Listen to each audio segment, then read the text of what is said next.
All right, hey guys. Today we're going to do a moderate to deep dive on protein, specifically looking at the macronutrient for athletics as well as its supplementation. I'm Zach Droll, and hopefully at the end of this, you'll be able to have the tools you need to get just a little bit more jacked, because that's really the goal for all of us, right?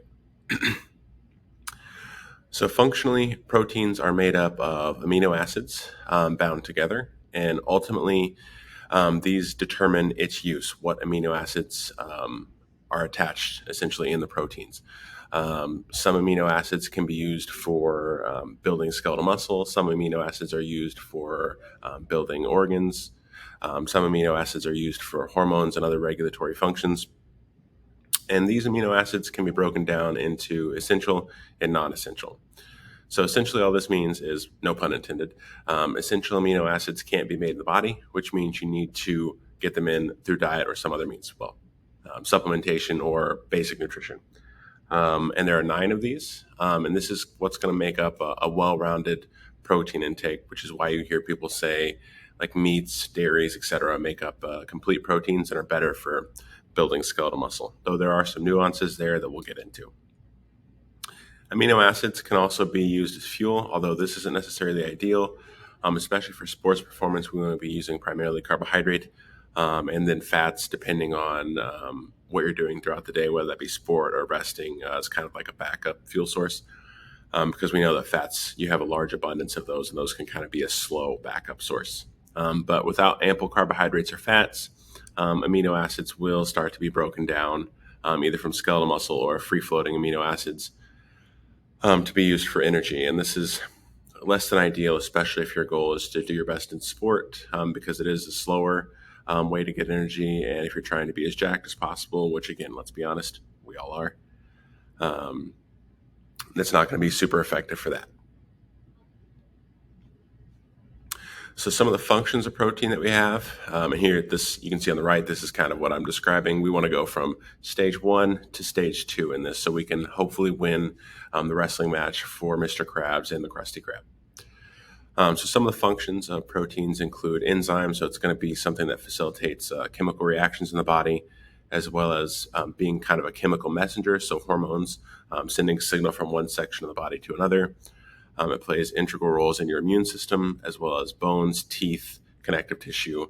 And then what will be the building foundation piece of this lecture is going to be structural. So mainly skeletal muscle, but various other functions, structures such as organs. So as we hinted at a little bit earlier, there's 2 real types of protein that we're looking at, and this is going to be complete protein. Common sources of this are going to be meats and dairies. And then incomplete proteins are typically those proteins lacking all of the 9 essential amino acids. And these are usually your non-meat and dairy sources, so something like nuts, seeds, things like that.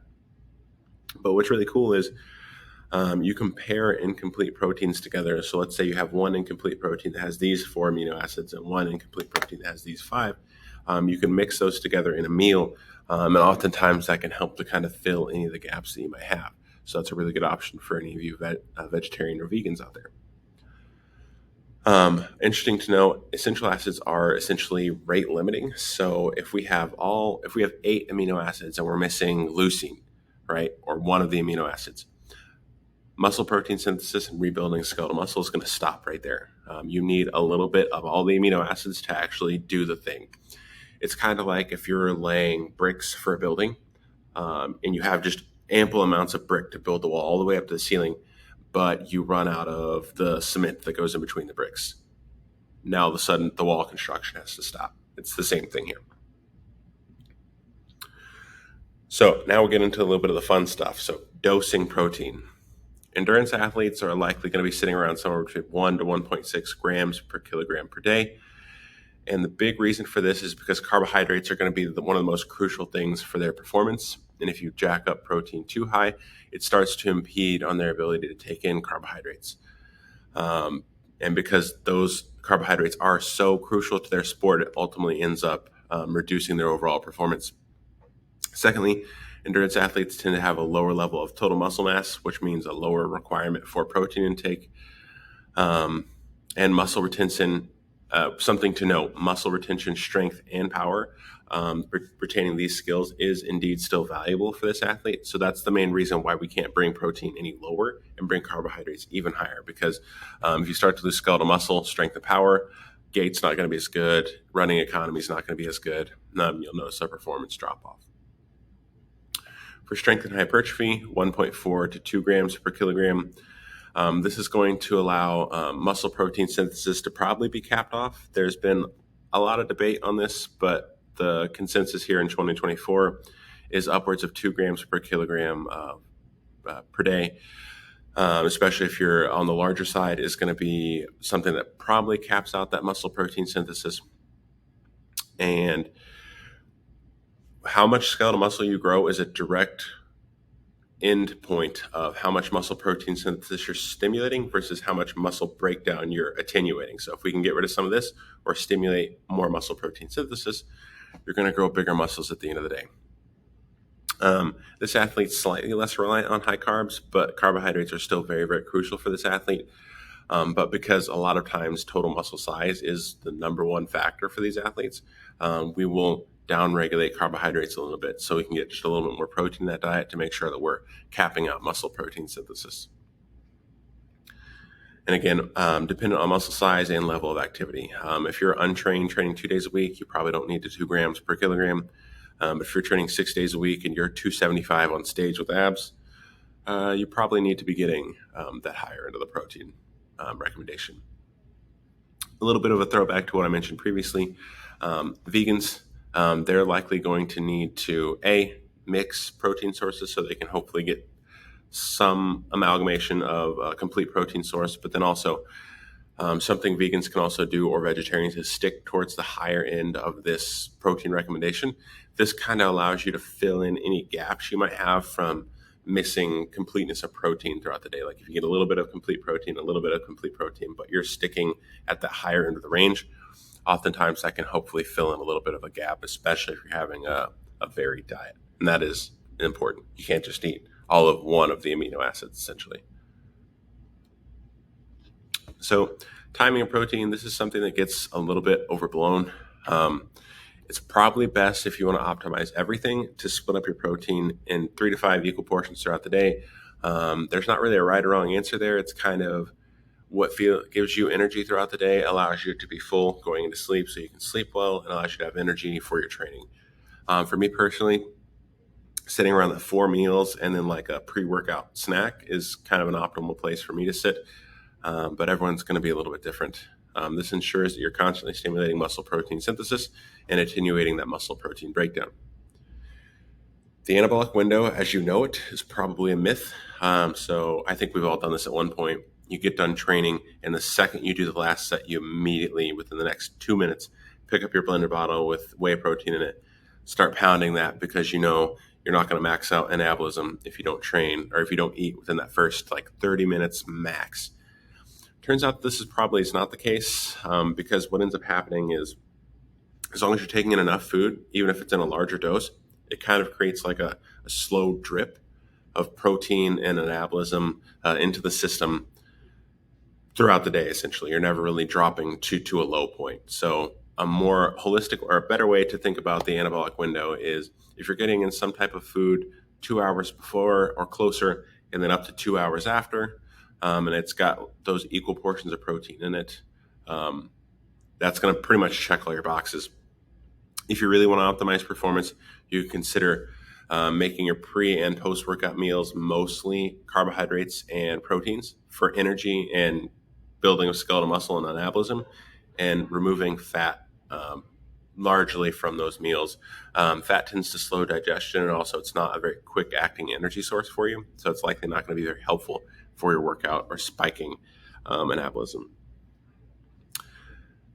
Most people used to think, especially in the past 10 years, that you could only absorb about 20 to 30 grams of protein. Again, this also is a myth. If you take in a larger bolus, even there's literature up to 100 grams in a meal, that takes a lot longer to digest. So you can kind of view it as a steady drip of protein into the system over the course of the day, because you're not going to take in a meal with 100 grams of protein and have it just completely digested and good to go in 30 minutes. It's probably a larger meal, slower digesting because we know protein's a little bit harder to digest. So at the end of the day, your body does have a use for it, and that slow drip into the system means you're likely going to get to use most, if not all of it. 100 grams is probably on the extreme end. Again, you're probably much better off to split it equally throughout the day, and that usually looks like somewhere between 40 to 50 grams, depending on your size. But yeah. And then lastly on this slide, you should consider some type of slow digesting protein before bed. Casein protein is perfect for this. This is because you're going into, hopefully, if you're sleeping enough, a 7 to 9 hour fast. So if you have that slow drip of protein throughout the course of the night, sometimes that can help. All right, now kind of the question we're all here for. Some of the key supplements that can be really, really helpful for this. Protein's an interesting case because you can get it all from nutrition. However, the timing and ease of digestion of some of these and the ease of preparation of some of these does make it a pretty appealing option. So first is whey protein, which is a complete milk protein. It's very safe and it is a very, very fast digesting. So if you did want to have something after a workout and you were worried about spiking anabolism really, really quickly, whey's an okay source, or one of the best sources for that.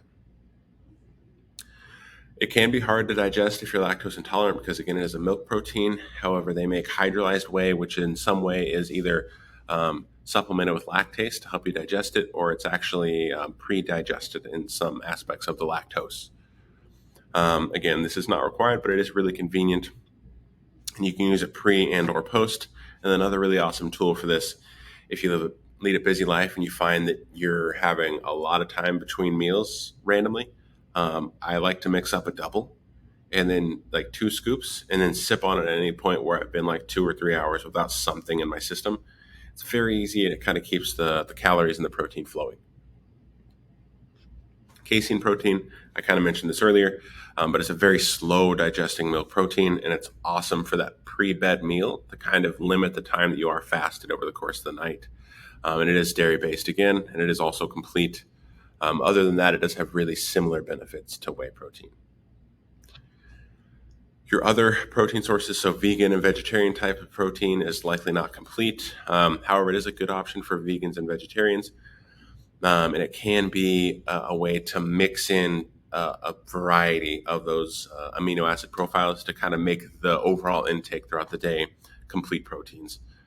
So you can kind of pair this with something like, let's say you're doing beans, a little bit of nuts, you're getting some in from legumes or something, and then you pair that with a vegan or vegetarian protein shake. That's an awesome variety and likely is going to attenuate any of the deleterious effects of not eating complete proteins from like meat or dairy sources. And it tends to be easier to digest, which is cool. Okay, so some other considerations as we wrap up here. Safety, protein diets, even a high protein diet, upwards of 3 grams per kilogram per day is shown to be safe. There was some interesting literature in terms of how it affects the kidneys, but if you have healthy kidneys or otherwise not contraindicated, even all the way up to 3 grams per kilogram per day for long term is safe. So you don't need to worry about that. Protein, especially when eaten from whole foods, can be really satiating. So if you're pairing high protein lean meats with like high fiber foods or highly satiating high fiber foods like let's say potatoes or leafy greens, etc., oftentimes that makes for a very satiating meal, which is awesome when you're trying to lose body fat. And then just a few conclusions. Eat your protein. If you're listening to this, probably more than Gen Pop because we're probably in here at least a little bit of the time. If not, you should be. Lift heavy things. Use protein supplements when needed if they're convenient. And then repeat the process. And then you get to live your life jacked, walking sideways through doors, which again, I think that's everyone's end goal. If I see one singular door and I can fit through it, at the end of the day, I'm going home sad. I want double doors to have to be open so that I can only mostly turn sideways to get through. That's kind of my end goal. All right, have a great day. Hopefully you learned something.